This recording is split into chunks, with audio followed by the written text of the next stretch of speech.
Bismillah, Assalamualaikum warahmatullahi wabarakatuh. Perkenalkan, nama saya Puja Marani Hashim, akan mempresentasikan rangkuman dasar materi akidah. Yang pertama, akidah dan prinsip dasar Islam, syahadatain. Akidah dan prinsipnya adalah akidah Islamiyah, pondasi kehidupan manusia. Kualitas manusia ditentukan oleh keyakinannya. Generasi sekarang cenderung lemah spiritual, perlu penguatan akidah. Akidah menjadi dasar iman, sikap, dan perilaku. Akidah Islamiyah adalah dasar keyakinan yang menjadi pondasi hidup manusia, yang dimana kuat dan lemahnya manusia sangat ditentukan oleh iman dan keyakinannya.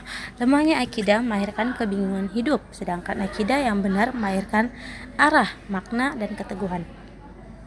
Adapun dalam Al-Quran ayat 19 yang berbunyi Bismillahirrahmanirrahim, fa'alam annahu la ilaha illallah, maka ketahuilah bahwa tidak ada Tuhan selain Allah. Ayat ini menegaskan bahwa pengetahuan pertama dan utama adalah dalam Islam akidah tauhid. Selanjutnya, urgensi akidah. Akidah yang murni tanpa syirik menjadi jaminan keamanan, petunjuk, dan keselamatan di dunia dan di akhirat. Seluruh amal kehidupan manusia bernilai atau gugur tergantung pada akidahnya. Dalam surat Al-An'am ayat 82 yang berbunyi alladzina amanu wa lam yalbisu imanahum bidzul wa ulaika lahum amanu wa hum muhtadun. Orang-orang yang beriman atau tidak mencampur adukan iman mereka dengan kezaliman syirik, mereka itulah yang mendapatkan rasa aman dan mereka hanyalah orang-orang yang mendapatkan petunjuk. Adapun hadis yang fa inna Allah harrama 'alan nar fan qala la ilaha illallah yamtaqi bidzalika wajhallah. Sesungguhnya Allah mengharamkan neraka bagi orang yang mengucapkan la ilaha illallah dengan ikhlas karena Allah. Hadis riwayat Bukhari. Akidah bukan sekedar kontrik keimanan, melainkan proses menentu cara manusia memakai hidup, kebenaran, dan tujuan akhir keberadaannya. Tanpa akidah yang benar, akal kehilangan arah, amal kehilangan nilai, dan kehidupan kehilangan orientasi secara logis. Seluruh sistem berpikir, bersikap, dan bertindak manusia selalu berpijak pada keyakinan dasar. Maka ketika keyakinan itu rapuh atau keliru, seluruh kemampuan atau kebangunan kehidupan ikut runtuh secara regulis. Akidah adalah syarat diterimanya amal, sumber keamanan batin, dan kunci petunjuk ilahi. Karena itu penguatan akidah bukan pilihan tambahan, melainkan kebutuhan akidah paling mendesak di tengah zaman yang menundahkan rasio, menormalisasi relativisme kebenaran, dan menggaburkan batas antara tauhid dan syirik. Menjadi akidah berarti menjadi iman, akal, dan masa depan manusia itu sendiri. Materi yang kedua, Islam sebagai agama wahyu. Islam adalah agama yang ajarannya berasal langsung dari Allah Subhanahu wa taala, bukan hasil pemikiran, budaya, atau kesepakatan manusia. Wahyu ini disampaikan kepada Muhammad SAW melalui malaikat Jibril sebagai pedoman hidup manusia. Dalil Al-Quran dalam surat Al-An'am yang berbunyi in huwa illa wahyuha. Al-Quran itu tidak lain hanyalah wahyu yang diwahyukan. Segala ajaran Islam bersifat mutlak benar karena bersumber dari zat yang maha mengetahui. Al-Quran adalah pedoman utama kehidupan yang bercakup akidah, syariat, dan akhlak. Al-Quran membimbing manusia menuju kebahagiaan dunia dan akhirat serta terjadi keaslinya sepanjang zaman. Dalil dalam Al-Quran surat Al-Hijr ayat 9 yang berbunyi inna nahnu nazzalna dzikra wa inna lahu lahafizun. Sesungguhnya Allah kami yang menurunkan Al-Quran dan kami pula yang menjaganya. Kebenaran Al-Quran tidak berubah dan tetap relevan sepanjang masa. Wahyu diturunkan secara bertahap sesuai keutuhan manusia dan situasi yang dihadapi Nabi Muhammad SAW, sehingga lebih mudah untuk dipahami dan diamalkan. Tujuan diturunnya secara Islam adalah memberikan pedoman ibadah ataupun aturan Islam, aturan hidup, dan membentuk akhlak mulia, dan terakhir menegakkan tauhid dan keimanan yang benar menjadi rahmat. Sunnah dan hadis sebagai penjelas wahyu menjadi sumber kedua sesudah Al-Quran. Hadis menjelaskan, merinci, mempraktikkan ajaran yang dalam Al-Quran. Islam sebagaimana akhir zaman wahyu yang dibawa Nabi Muhammad SAW menjadi contoh penyempurna agama-agama sebelumnya dan berlaku universal untuk seluruh dari umat manusia hingga akhir hayat. Maka secara keseluruhan adalah sebagai rahmatul lil alamin, tunduk patuh dibangkak dalam Al-Quran surah Al-Baqarah 112. Materi ketiga adalah Izzatul Islam wal Muslimin. Kata izzah berarti kemuliaan, kehormatan, kekuatan, dan keperkasaan. Dalam Islam, izzah sejati hanya berasal dari Allah. Padahal kekuatan kemuliaan itu hanyalah milik Allah, Rasulnya, dan orang-orang yang beriman. Makna Izzatul Islam adalah kemuliaan ajaran Islam yang sempurna, adil, dan membawa kebahagiaan bagi seluruh manusia.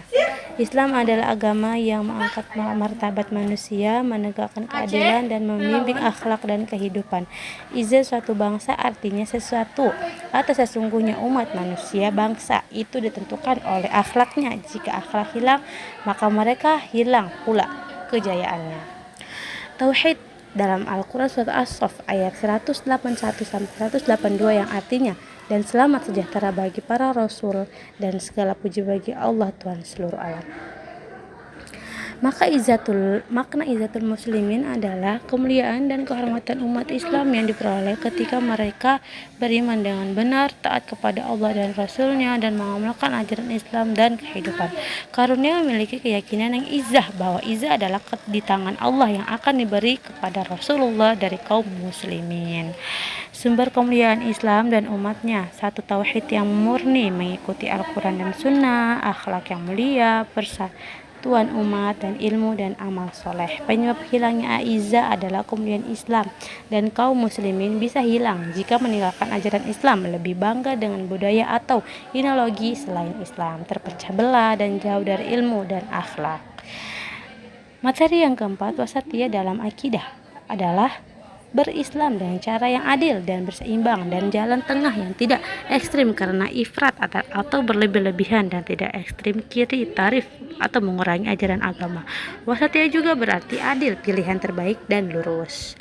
Ciri-ciri wasatiyah dalam Islam adalah mendahulukan wahyu, menggunakan akal secara proporsional, dan digunakan untuk memahami bukan menolak wahyu. Tidak berlebihan dan tidak meremehkan, dan tidak mudah mengkafirkan, dan tidak pula menyepelekan dosa. Keseimbangan dalam sebuah atau sifat Allah, menetapkan sifat Allah sesuai Al-Quran dan Sunnah tanpa tasbih dan tadhil. Iman antara ucapan, keyakinan, dan amal itu bisa bertambah dengan ketaatan dan berkurang dengan maksiat. Seimbang antara dunia dan akhirat, beramal untuk akhirat tanpa meninggalkan kewajiban di dunia. Manfaat dengan menerapkan wasatiyah, menjaga amanah. Himayatuddin, wasatiyah mencegah rusaknya agama akibat perilaku hulul ekstremis yang mempersulit agama, seperti kasus umat terdahulu yang diazab karena terlalu ekstrim dalam beribadah atau meningkatkan dunia secara totalitas. Menjaga umat, himayatul ummah, umat akan terjaga akidahnya, pikirannya, akhlak, dan muamalahnya, sehingga ukhuwah Islami terpelihara. Keseimbangan dalam wasatiyah ilmu dan amal, keduanya harus bersinergi, beramal tanpa ilmu, beramal tanpa amal. Khauf, rasa takut, roja, rasa harap dunia dan akhirat. Tujuannya apa? Menjaga kemurnian tauhid, menciptakan ketenangan iman, dan menghindari ketegangan umat, membentuk muslim yang bijak dan dewasa dalam beragama. Contoh wasatiyah itu ada meyakinkan takdir dalam Allah, namun tetap berusaha dan berdoa, takut akan azab Allah tapi tetap berharga rahmatnya, mencintai Nabi tanpa berlebihan sampai mengutusnya, atau menjaga tauhid tanpa mengkafirkan selama muslim atau semua muslim secara bersembarangan. Yaitu materi yang keenam, bahaya liberalisasi akidah ibadah syariah adalah dari kata liberal yang bebas tanpa ikatan aturan dan konteks agama Islam. Liberalisasi upaya menafsirkan ajaran Islam secara bebas dengan mengedepankan akal, kebebasan individu, dan nilai barat. Bahkan jika bertentangan dengan Al-Quran, Sunnah, dan ijma ulama. Sampai saat ini Indonesia tidak mengakui nikah beda agama, dan adapun di Indonesia ada 6 agama. Dalam Al-Quran soal kafirun ayat 30, nikah bid'ah agama itu tidak sah. Liberalisasi ibadah itu adalah kebebasan dalam beribadah tanpa terkaitan tuntutan syariat, seperti bentuknya ibadah, boleh diubah sesuai selera atau zaman, menganggap nilai cukup, tata cara tidak penting, menolak sunnah Nabi dalam ibadah, menggabungkan ibadah Islam dan ritual agama lain. Dampaknya seperti apa? Yaitu rusaknya kemurnian ibadah, munculnya bid'ah dalam ibadah mahad, hilangnya keteladanan Rasulullah. Dan barang siapa yang mengadakan perkara baru dalam urusan kami, maka tertolak. Hadis riwayat Bukhari dan Muslim. Liberalisasi syariat adalah kepikiran atau menolak atau mengubah hukum Islam dengan HAM, kebebasan dan mayoritas. Seperti apa bentuknya? Menghalalkan yang jelas haram dan sebaliknya. Menolak hukum Uhud, menganggap hukum Islam sudah tidak relevan, menundukkan syariah di bawah hukum buatan manusia sendiri. Apa aja dampaknya? Yaitu hilangnya otoritas hukuman Islam, kekacauan moral dan sosial, menjauhkan umat dari ketaatan. Faktor penyebab liberalisasi itu ada dominasi pemikiran barat, lemahnya moral dan sosial, kurangnya pendidikan agama yang benar, pengaruh media dan akademik sosial. Sebuah jaringan Islam mendatangkan pada tahun 2001 dan isinya tentang ilmu membuka-buka ilmu sosial. Liberalisasi akidah adalah syariah sampai dalam HP, IG maupun lain-lainnya. Pada tanggal 5 Mei 2006, Sulhawai rubah 15 tahun dosen mata kuliah sejarah perawatan Islam dan dihadapi berapa? 20 mahasiswa fakultas dakwah. Adapun faktor tersebut, dominasi pemikiran barat, kelemahannya yang tadi saya bacakan itu, sikap Islam terhadap liberalisasi. Islam menolak liberalisasi yang bertentangan dengan nas, merusak akidah dan ibadah dan mengubah hukuman syariah yang adhi. Namun Islam menerima ijtihad dalam perkara muamalah kontempores dan yang tidak ada nas tegasnya, berjihad dengan jihad tanpa merisik prinsip dasar agama tersebut. Yang ketujuh, mewaspadai aliran sesat, yaitu paham ajaran atau kelompok yang menyimpang dari ajaran Islam yang benar, yaitu bertentangan dengan Al-Quran, sunnah Nabi dan ijma ulama. Menyimpang bisa terjadi dalam hal akidah, ibadah, syariah, dan akhlak. Penyebab munculnya aliran sesat itu apa? Ada 3. Pemahaman agama yang pendek atau dangkal, penafsiran ajaran Islam secara bebas tanpa ilmu, dan kepentingan pribadi seperti kekuasaan, harta, dan popularitas. Ciri-cirinya apa? Yaitu mengingkari rukun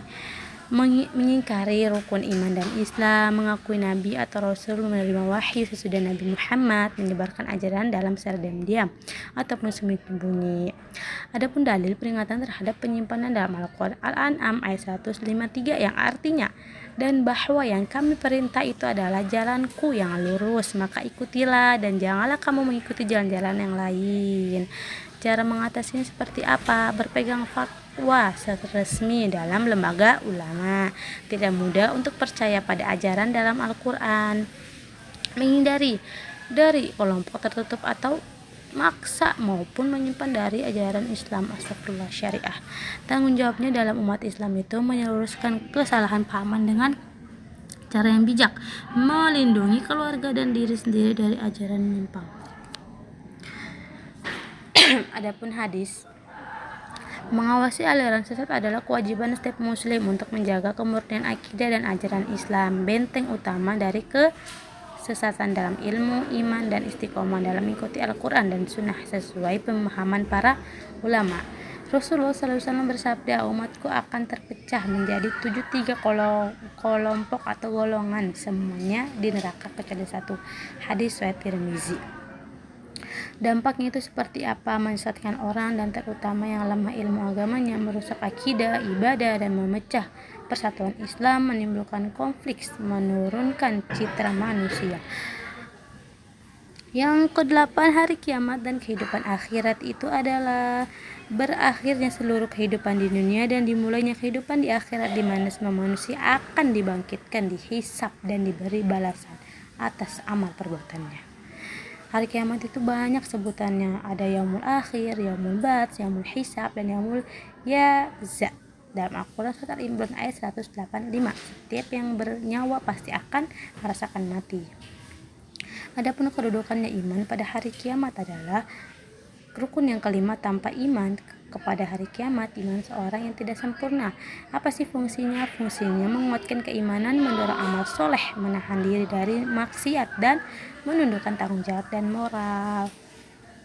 Dan adapun tanda-tanda hari kiamat itu ada bagian tanda-tanda kiamat kecil, ya seperti banyaknya kerusakan moral, amal-amal yang disiakan, minuman keras, zina, majalela, dan lain-lainnya. Dan yang B adalah tanda-tanda kiamat besar, munculnya Dajjal, turunnya Nabi Isa alaihissalam, turunnya Ya'juj dan Ma'juj, terbitnya matahari di barat, dan keluarnya Amudud dan asap dukhan, dan tiupan sangkakala.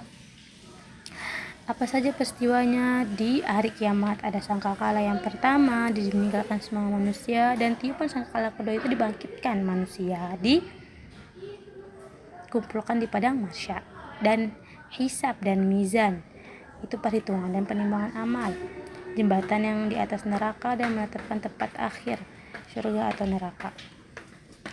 Kehidupan di akhir zaman itu adalah di alam barzah. Alam barzah itu adalah dunia dan akhirat, dimulai sejak kematian hingga kebangkitan. Di dalamnya nikmat kubur bagi orang yang beriman, dan azab kubur bagi orang yang kafir atau pendosa. Ada yang kedua yang mulbat, kebangkitan. Semua manusia dibangkitkan dari kuburnya dalam keadaan terlanjang, tidak beralas kaki, tidak membawa harta, dan kondisi ketakutan. Hikmahnya seperti apa? Yaitu membentuk akhlak mulia, menumbuhkan rasa tanggung jawab, menjaga kejujuran dan keadilan, dan menguatkan kesabaran dan mengikhlaskan hidup. Keberuntungan sejak dini adalah selamat dari neraka dan masuk surga dengan iman dan amal soleh. Dunia hanyalah tempat ujian, sedangkan akhirat adalah tempat pembalasan yang kekal. Integrasi akidah dan dakwah itu materi yang ke-9 adalah keyakinan yang kokoh dan mengikuti hati, dan mencakup iman kepada Allah, malaikat, kitab-kitab, rasul, dan hari akhir, dan qada dan qadar. Akidah menjadi pondasi utama bagi seluruh ajaran Islam. Tanpa akidah yang benar dan amal, dakwah tidak bernilai di sisi Allah, dan pengertiannya itu mengajak manusia kepada kebaikan dan kebenaran Islam melalui lisan, tulisan, dan perbuatan. Tujuannya seperti apa? Menyampaikan ajaran Islam agar diyakini dan diamalkan. Adapun maknanya yaitu kesatuan antara keyakinan yang benar dan aktivitas dakwah yang dilakukan berdasarkan akidah tersebut, yaitu dakwah yang harus lahir dari akidah yang lurus dan akidah yang ditujukan melalui dakwah. Dan dakwah itu bukan sekedar retorika atau ekstrimisi iman, tapi menghubungkan akidah dan dakwah. Adapun dua, akidah sebagai landasan dakwah dan dakwah sebagai implementasi akidah. Bentuk integrasi akidah dan dakwah itu ada berapa? Ada 3. Dalam tujuannya, dakwah bertujuan menegakkan tauhid dan demikian kepentingan politik atau golongan. Integrasi dalam materi berbasis tauhid, memperkuat iman dan menghindari akidah. Integrasi metode lemah, jujur, amanah, dan tidak memaksa. Teladan Nabi Muhammad SAW adalah fokus pada penahanan akidah tauhid, sedangkan akidah dakwah Madinah adalah mengembangkan akidah menjadi sistem sosial, hukum, dan akhlak dan peradaban. Rasulullah meningkatkan akidah dengan dakwah secara menyeluruh dan bertahap. Dampaknya itu seperti apa sih? Seperti menjadi keras atau ekstrimnya kehilangan ruh spiritual, munculnya liberalisasi dan penyimpangan dan golongan kepercayaan umat. Akidah adalah akar dan dakwah adalah buahnya. Jika lurus maka lurus juga akidah dan membawa hidayah. Yang ke-10, aliran mazhab akidah itu apa? Jalan atau metode dalam akidah. Mazhab akidah metode atau aliran pemikiran dalam memahami atau penetapan hukum-hukum atau pokok-pokok keimanan, terutama terkait dengan ketuhanan, iman dan kufur, takdir, sifat-sifat Allah dalam status pelaku dosa besar. Munculnya mazhab akidah adalah perluasan wilayah Islam dan interaksi dengan filsafat Yunani. Perbedaan cara memahami atau menggunakan akal secara berlebihan atau minum mengaruh politik dan konflik internal umat. Dan adapun Islam dari pemikiran luar. Macam-macam aliran mazhab akidah itu ada 7: Ahlu Sunnah wal Jamaah, wa Hawarij, Murji'ah, Mu'tazilah, Zabariyah, Qadariyah, Syiah dalam aspek akidah. Ahlu Sunnah itu apa? Ahlu Sunnah wal Jamaah itu mazhab akidah yang mengikuti Al-Quran, Sunnah, dan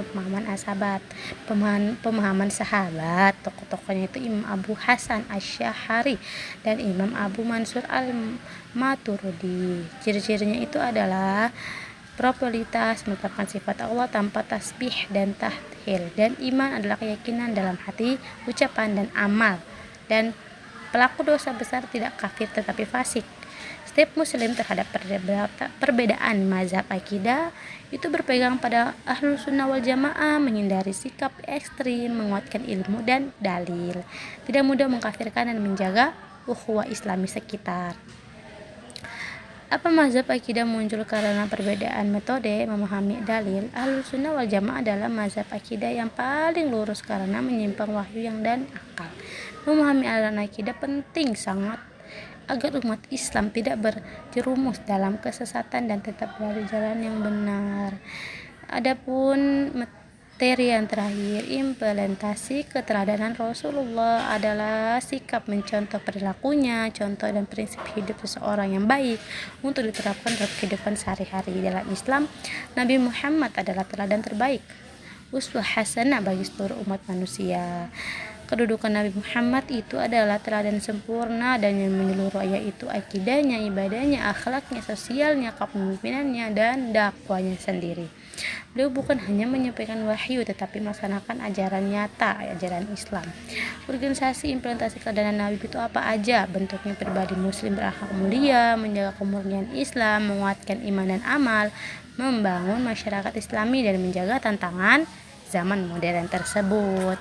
Hambatannya apa? Mentadani Rasulullah itu adalah lemahnya iman, kurangnya pemahaman sirah Nabi, pengaruh budaya negatif, dan minimnya fitur teladan lingkungan sekitar. Apa upayanya Rasulullah dalam mempelajari sirah Nabi? Mengamalkan sunnah secara bertahap, membiasakan akhlak mulia, mengkoreksi diri secara konsisten, dan menjadi Rasulullah sebagai modal utama atau contoh utama. Syukran katsir. Wassalamualaikum warahmatullahi wabarakatuh. Semoga apa yang saya sampaikan bisa jadi manfaat buat kita semua.